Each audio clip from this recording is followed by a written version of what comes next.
Bonjour, bonsoir en fonction de l'heure où vous regardez cette vidéo. Bienvenue sur Maths avec un accent. Aujourd'hui, nous allons rester toujours dans le même principe que la vidéo précédente. On va essayer de corriger des sujets que j'estime être types de ce que vous pouvez avoir au concours de contrôleur des finances publiques, nouvelle version. Donc, sans plus tarder, on va commencer la correction de ce sujet que j'ai trouvé très intéressant. J'ai trouvé sur Internet. Je crois que j'avais trouvé ça aussi fait ça avec un de mes élèves. Donc, on va corriger ça ensemble. Donc, Alain possède une piscine qui contient 50 mètres cubes d'eau. On rappelle qu'un mètre cube égale 1000 litres. Pour désinfecter l'eau, il doit ajouter du chlore. Le taux de chlore dans l'eau exprimé en milligrammes par litre, milligrammes par litre moins 1, est défini par la masse de chlore, en milligrammes du coup, par unité de volume d'eau. Okay. Les piscinistes préconisent un taux de chlore compris entre 1 et 3 mg. Sous l'action du milieu ambiant, notamment des ultraviolets, le chlore se décompose et disparaît peu à peu. Alain réalise certains jours, à heure fixe, des mesures avec un appareil qui permet une précision. Ok. Le mercredi 19 juin, il mesure un taux de chlore, donc ça je suppose que c'est le taux au départ, de 0,70 mg par litre. Partie A, étude de modèle discret. Donc on dit les parties A et B sont indépendantes, donc il y aura une partie B. Pour maintenir le taux de chlore dans sa piscine, Alain décide à partir du jeudi 20 juin d'ajouter chaque jour une quantité de 15 g de chlore. On admet que ce chlore se mélange uniformément dans l'eau de la piscine. Donc le jour suivant, il ajoute 15 grammes et ce sera 15 grammes à chaque fois, chaque jour. Justifiez que cet ajout de chlore fait augmenter le taux de 0,3 mg par litre. Ok. Donc, question 1.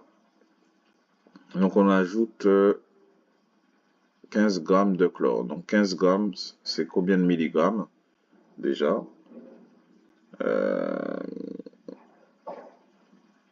On va faire le tableau de conversion. Donc grammes, décigrammes, centigrammes, milligrammes. Donc 15 grammes, 15 milligrammes, pardon. Donc 15 grammes, là.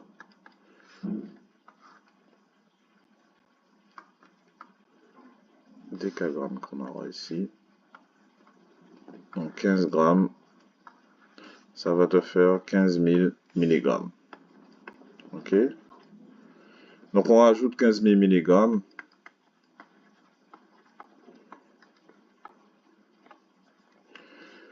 Dans un litre. C'est ça?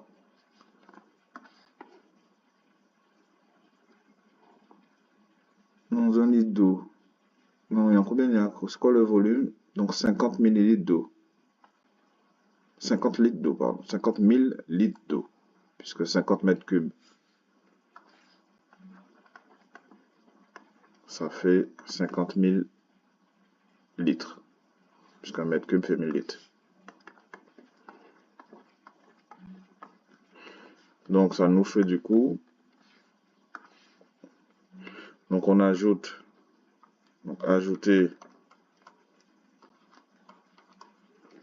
15 grammes de chlore fait augmenter le taux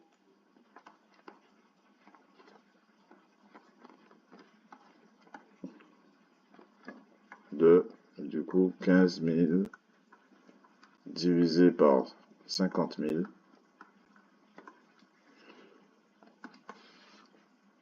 On va supprimer quelques zéros. Ça fait 15 sur 50.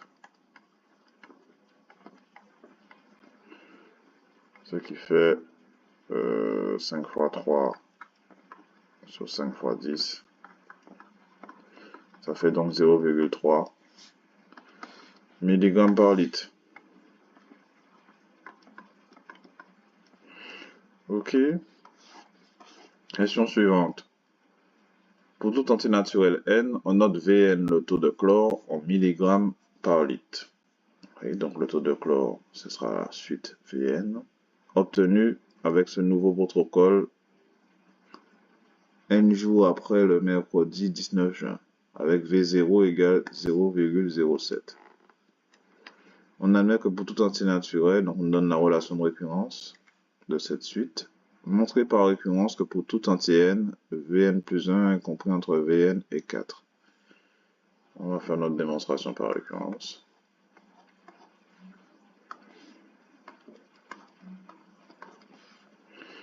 Donc, on a Vn plus 1,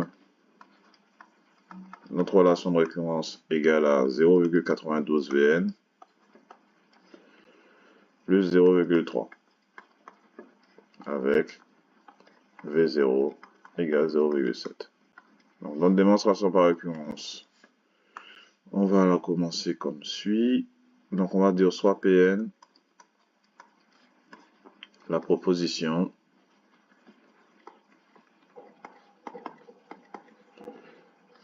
donc ce sera du coup Vn plus 1 compris entre Vn et 4.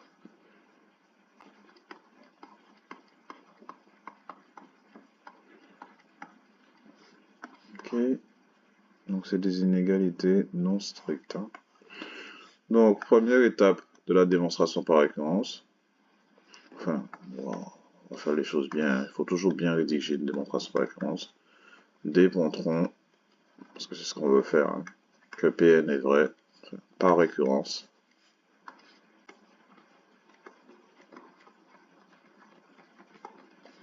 Que Pn est vrai pour tout n.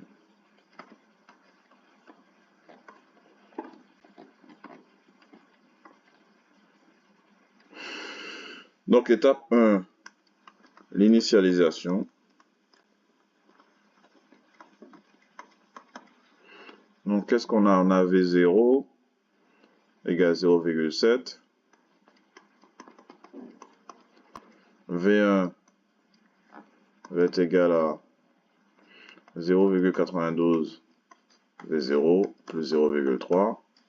Autrement dit, 0,92 fois 0,7 plus 0,3. Donc, qu'est-ce que ça nous fait, ça? On va prendre la calculatrice pour aller plus vite.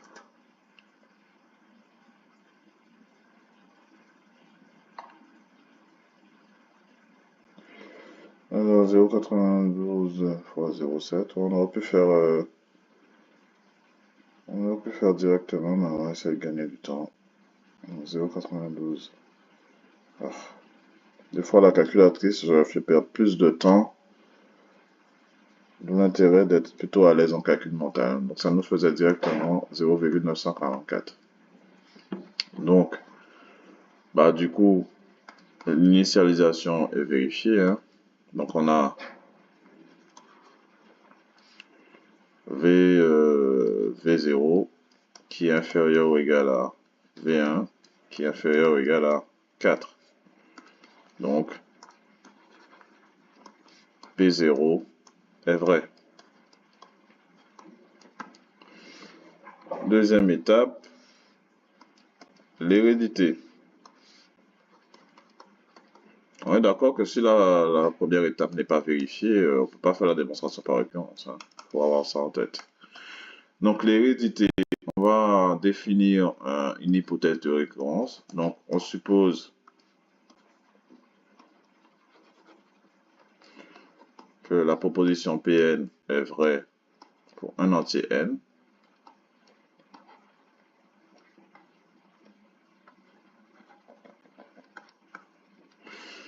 Et on va donc démontrer que Pn plus 1 est vrai pour tout n. D'accord? Donc on va partir de notre hypothèse de récurrence. Oui.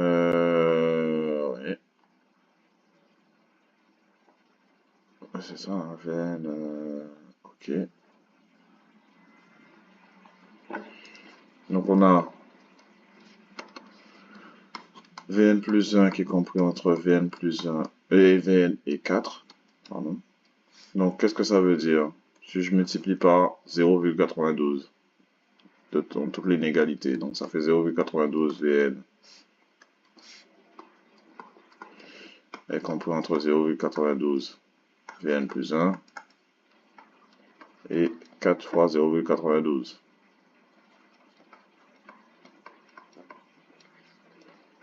Donc ça, je peux le faire directement. 4 fois 2, 8. 4 fois 9, 36.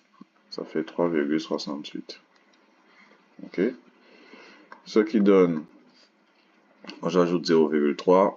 0,92 Vn plus 0,3 inférieur ou égal à 0,92 Vn plus 1 plus 0,3 inférieur ou égal à 368 plus 0,3, ce qui fait 3,98, qui lui-même est inférieur ou égal à 4. Donc, on peut dire que Vn plus 1, enfin Vn plus 2 du coup, est compris entre Vn plus 1 et 4. Donc, Pn plus 1 est vrai.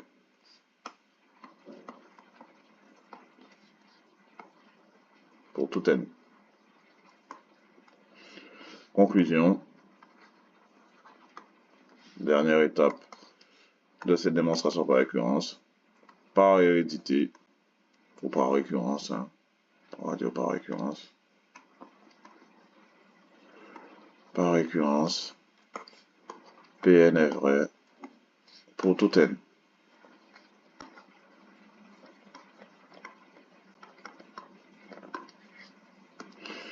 Voilà. Fin de la démonstration par récurrence. Question suivante. Montrer que la suite Vn est convergente. Dans la suite, on admet que limite de Vn quand n tend vers plus infini égale 3,75.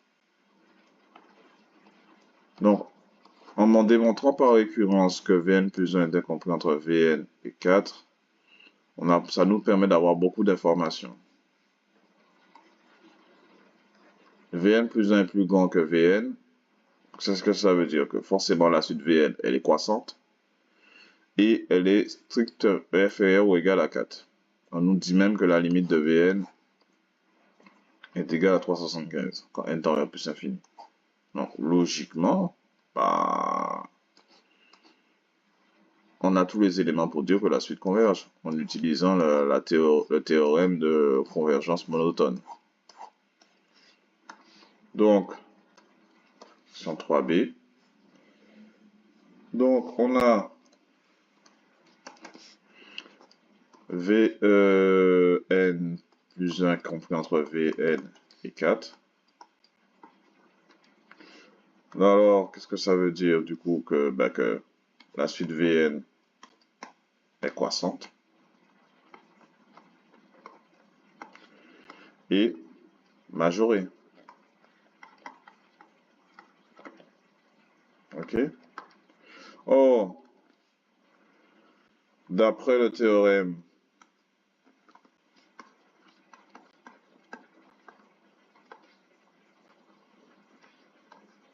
de convergence monotone,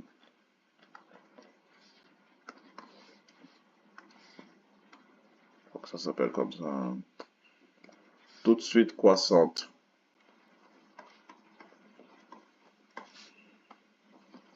et majorée converge.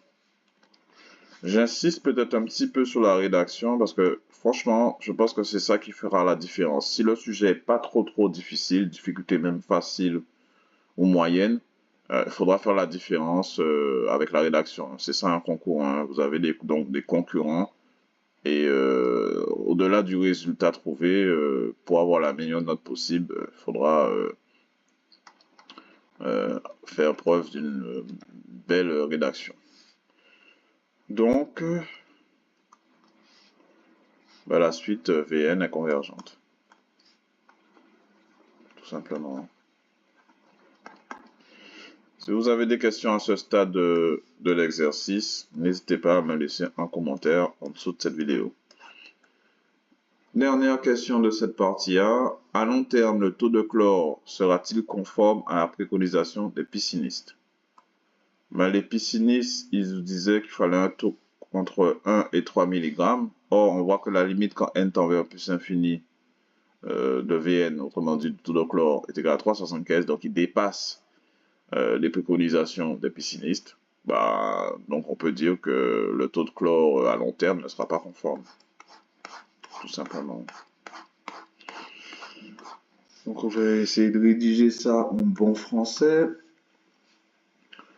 On a limite de Vn quand n tend vers plus infini est égal à 3,75. Alors, à long terme,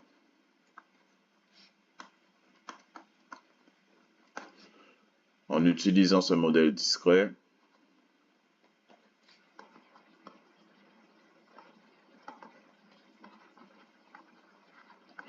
le taux de chlore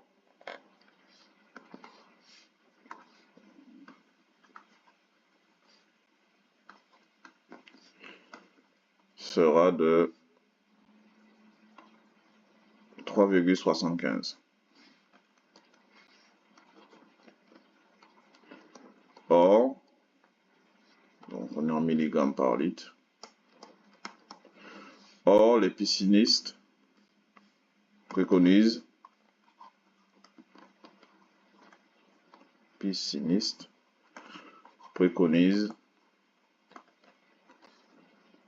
un taux de chlore entre 1 et 3 mg.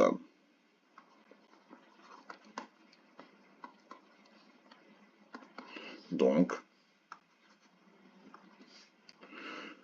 dans ce modèle,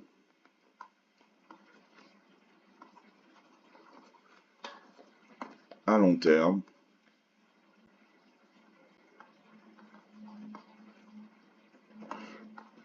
le taux de chlore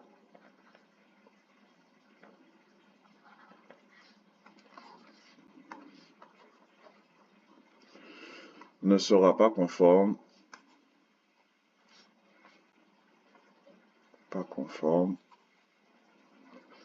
aux préconisations des piscinistes. Préconisation, voilà. L'écriture est toujours catastrophique, mais bon. Aux préconisations des piscinistes.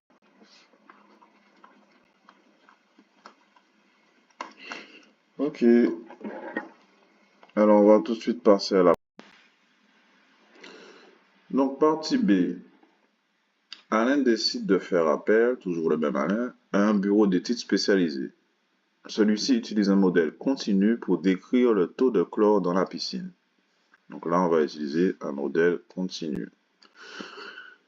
Dans ce modèle, pour une durée X en jours écoulés à compter du mercredi 19 juin, f de X représente le taux de chlore. Donc précédemment, au modèle discret, on a utilisé une suite. Là, on va utiliser pour le modèle continu une fonction, toujours le taux de chlore en milligrammes par litre. On admet que la fonction est définie sur 0 plus infini, logique. f de x égale moins 1,3 exponentielle de moins 0,08x plus 2. Étudier le sens de variation de la fonction f sur 0 plus infini. Donc là, toujours le même réflexe, on parle d'étudier le sens de variation. Tout de suite, il faut penser à la dérivée. Si la dérivée est positive, la fonction est croissante. Si la dérivée est négative, la fonction est décroissante, etc.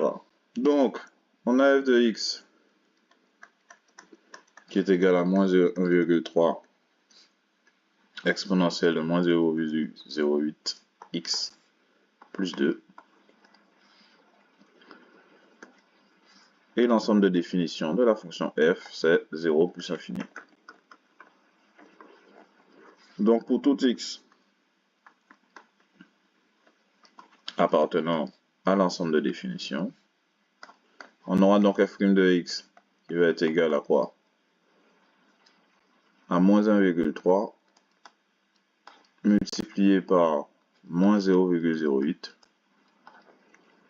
exponentielle de moins 0,08 x. Ici, on utilise la formule exponentielle de u. La dérivée d'exponentielle de u, c'est u' exponentielle de u.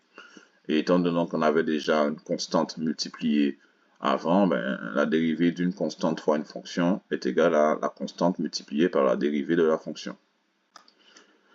Donc, ici, ça nous fera donc un nombre qui sera positif, hein, logiquement, parce que moins multiplié par moins, ça fait plus. Donc, moins 1,3 fois 0,08. Bon, faut aller rapidement en calculatrice, ne pas se tromper. Donc, bon, si vous êtes à l'aise, vous pouvez le faire de tête. Hein. Donc, ça fait 0,104 exponentielle de moins 0,08 x.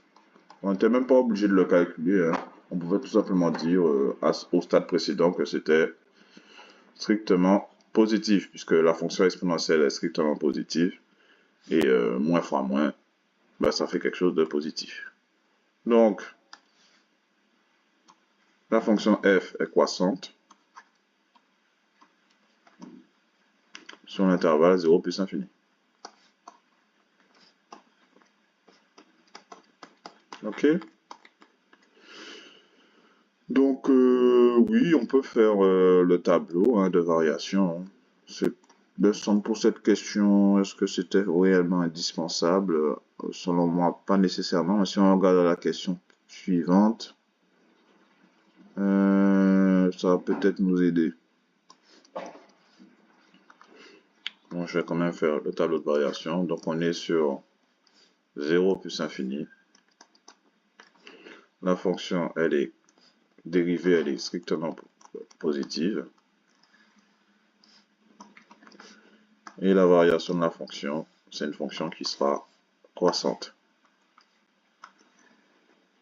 Ok? Donc, pourquoi je fais ce tableau de variation? Il est intéressant de savoir qu'est-ce qu'on va mettre ici et qu'est-ce qu'on va mettre ici. Donc, il faudra calculer du coup les limites aux bornes de cette fonction pour avoir un tableau de variation complet. Ça va nous servir à la question suivante. Pardon. Donc, la limite de f de x quand x va tendre vers 0, qu'est-ce que ça va nous faire? Ben, c'est comme si on calculait f de 0. Limite de f de x quand x tend vers 0 égale f de 0, c'est-à-dire ça va nous faire moins 1,3 du coup, plus 2. Donc 2 moins 1,3, ça fait 0,7. Ce qui est logique, hein, puisque le taux de chlore au départ, c'était 0,7, si on se rappelle la partie A. Ok, donc ici, on aura 0,7. Et en plus infini,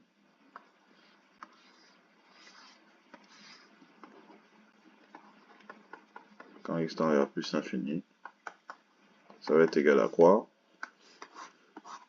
Alors, en plus infini exponentielle de moins 0,8x, ça va tendre vers 0. Donc ça va tendre vers 2.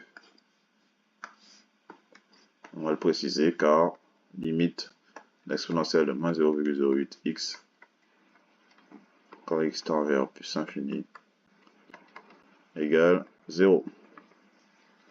Donc il va rester que 2 du coup. Ok. On peut peut-être justifier ça un peu mieux proprement, genre dire limite d'exponentielle de moins 0,8x quand x tend vers plus infini égale 0. Donc par produit et par somme, limite de f de x en x envers plus infini égale 2. On peut faire ça comme ça aussi. Donc ici, j'aurai 2. Question suivante. Démontrer que pour tout x positif ou nul, f de x est inférieur ou égal à 2. Donc là, déjà, avec mon tableau de variation, bah, je le vois, hein, que ce sera toujours inférieur ou égal à 2. Alors, comment on peut le justifier? On peut le faire aussi par encadrement, hein. On peut le faire en commençant par x plus grand ou égal à 0 pour justifier, parce que c'est une démonstration qu'on attend. Donc ça se justifie par l'autre table de variation, mais c'est pas démontré. On va le démontrer proprement. Donc on va partir par, on a x plus grand ou égal à 0. D'accord? Donc c'est sûr qu'on sait à partir du domaine de définition de la fonction. Donc qu'est-ce que je vais faire? Je vais multiplier par moins 0,08. Ok, en fait, mon but, c'est de prouver que f de x est inférieur ou égal à 2. Donc, je vais multiplier par moins 0,08. Donc, moins 0,8x, bah, du coup, est négatif, nul. J'applique la fonction exponentielle.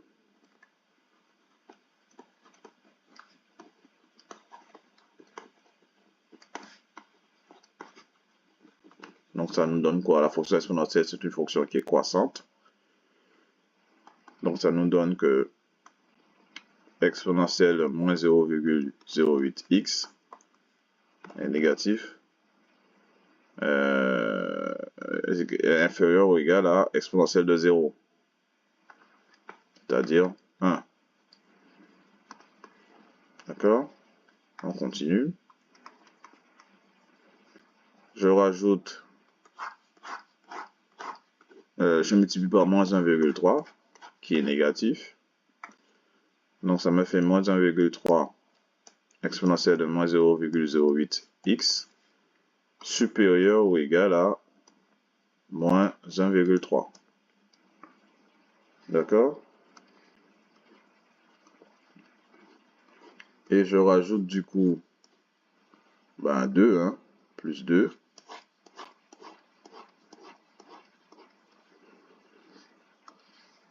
Donc si c'est supérieur à moins 1,3, c'est inférieur à 0. Donc ça veut dire que moins 1,3 exponentielle de moins 0,08x est inférieur à 0. Pardon. Ok. Et du coup, je rajoute 2. Moins 1,3 exponentielle de moins 0,08x plus 2 sera inférieur ou égal à 2. Donc, f de x est inférieur ou égal à 2. Alors, la subtilité ici, c'était au niveau de ce passage. Parce que, bon, on serait bloqué, on n'aurait pas... Il faut vraiment comprendre que, si c'est supérieur à moins 1,3 qui lui-même est inférieur à 0, il fallait vraiment passer par ce passage-là pour retomber sur ça. Sinon, on serait tombé sur 2 moins 1,3, ça fait 0,7. Donc c'est normal que f de x soit supérieur à 0,7. On serait arrivé en fait à cette logique-là qui se trouve ici. Logique, parce que la valeur de départ c'est 0,7.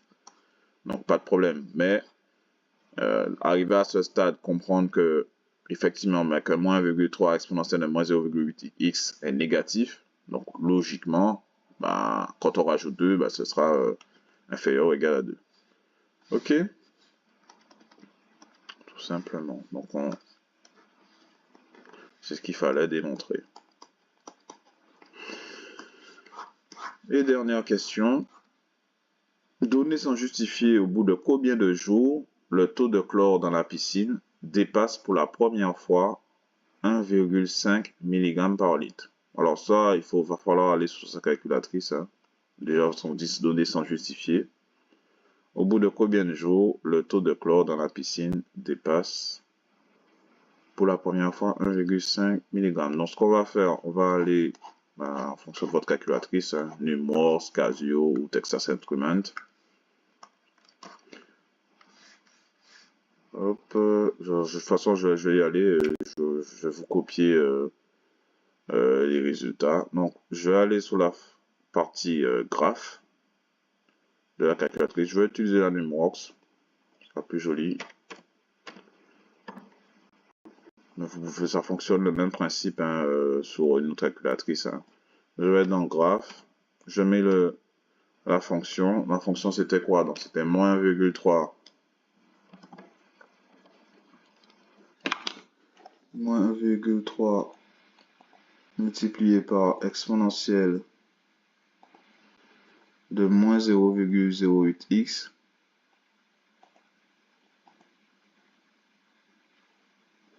plus 2. Attention, c'est pas plus 2 au niveau de l'exponentielle, mais c'est plus 2 à part. Hein. Ok, je rentre ma fonction, je vais dans la partie tableau ou tableur, hein, en fonction de la calculatrice que vous utilisez. Et je regarde à quel moment je dépasse 1,5. Donc moi, je vais devoir régler l'intervalle parce que de 0 à 10, c'est pas suffisant. Je dépasse pas encore 1,5. Donc si je mets dans mon intervalle entre 10 et 20, on va voir ce que ça donne. Et effectivement, je vais vous faire la capture. À partir de ce niveau, on va dépasser. Donc là, je vais faire la capture de la Numworks. Hop.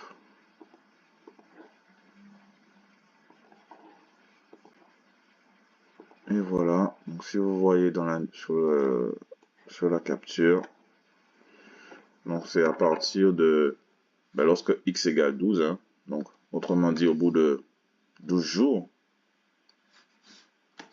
le taux de chlore dépasse 1,5. Ok? Donc on dira, on lit dans la calculatrice, parce que là on ne demande pas de justifier. Hein.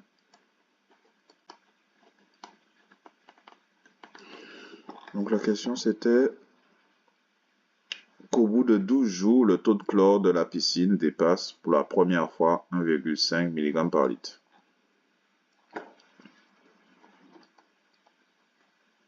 Qu'au bout de 12 jours,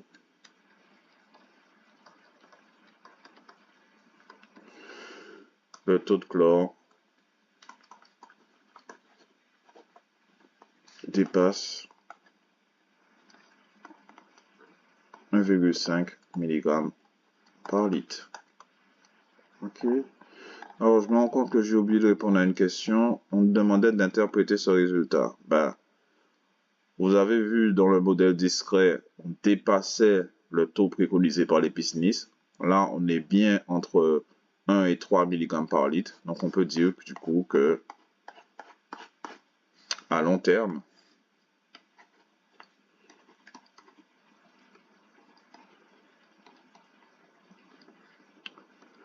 le taux de chlore, en utilisant le modèle continu, le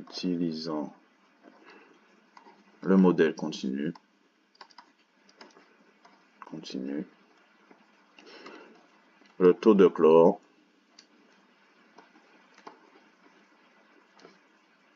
sera conforme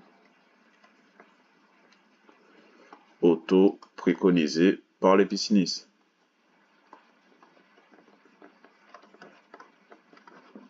Ok. Donc voilà, on a fini pour cette partie B. Donc on passe du coup au troisième exercice. Enfin, dernier exercice sur la probabilité conditionnelle, un exercice classique pour finir. Donc, dans une population, 5% des individus sont porteurs d'une maladie T. Un test de dépistage est utilisé avec les caractéristiques suivantes. Si un individu est malade, le test est positif dans 90% des cas. Si un individu n'est pas malade, le test est négatif dans 95% des cas. On choisit une personne au hasard, un note D, la personne est malade, T, le test est positif. Construire un arbre pondéré représentant cette situation. Première question. Donc, on a soit, je vais mettre juste en dessous, logiquement, D, la personne est malade. L'événement contraire, logiquement, c'est D bar. La personne n'est pas malade. Donc, la personne est malade. Du coup, avec la probabilité de 5%, parce que 5% des individus sont porteurs de cette maladie, donc 0,05, on va mettre en nombre décimal, et du coup 0,95 des personnes de la population sont pas malades. Et donc, soit le test est positif, donc il a détecté cette maladie, soit le test est négatif, il n'a pas détecté cette maladie, donc T bar. Pareil, il n'est pas malade, mais le test détecte une maladie. Il n'est pas malade, et logiquement, le test ne détecte pas de maladie.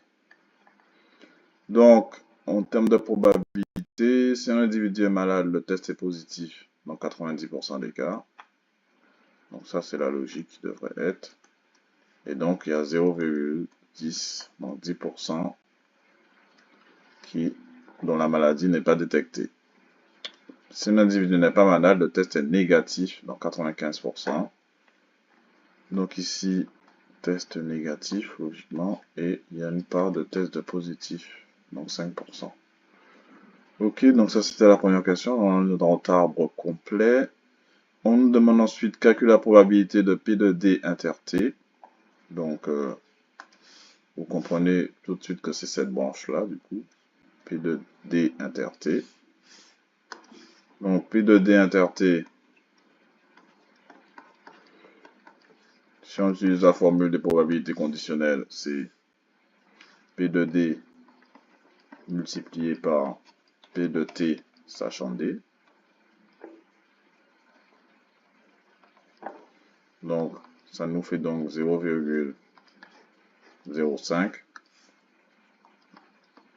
multiplié par 0,90, 0,9. Ce qui nous donne une calculatrice, du coup, pour aller plus vite, pour ne pas se tromper. Mais bon, pour les plus à l'aise, normalement, ça doit faire 0,45, hein, logiquement. 0,045.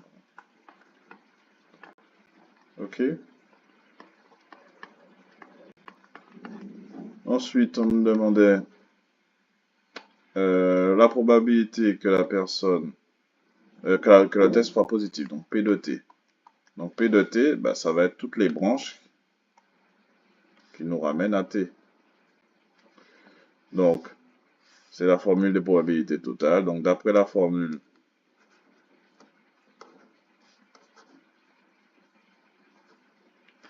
les probabilités totales,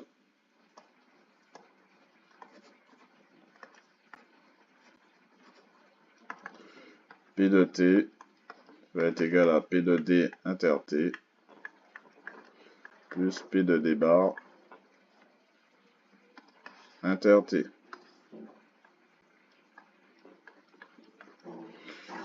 Donc, on a déjà calculé P de D inter T, 0,045. P de D bar inter T, ça va être 0,95 fois 0,05. 0,95 fois 0,05. Donc ça nous fait 0,045 plus. Donc là, ça va nous faire 0,95 fois 0,05, ça fait 0,0475 plus 0,045. On se retrouve avec 0,925. 0,0925. Ok. Pour P de T. Donc la probabilité que le test soit positif est de 0,0925. Ok. Calcule la probabilité que la personne soit malade, sachant que le test est positif. Donc P de D sachant T. Donc P de D sachant T, que l'on peut écrire aussi comme ça, hein, P de D sachant T. Donc formule de probabilité conditionnelle, ça nous fait P de D inter T divisé par P de T. Autrement dit, P de D inter T, on l'a calculé, c'est 0,045 divisé par 0,0925. Calculatrice.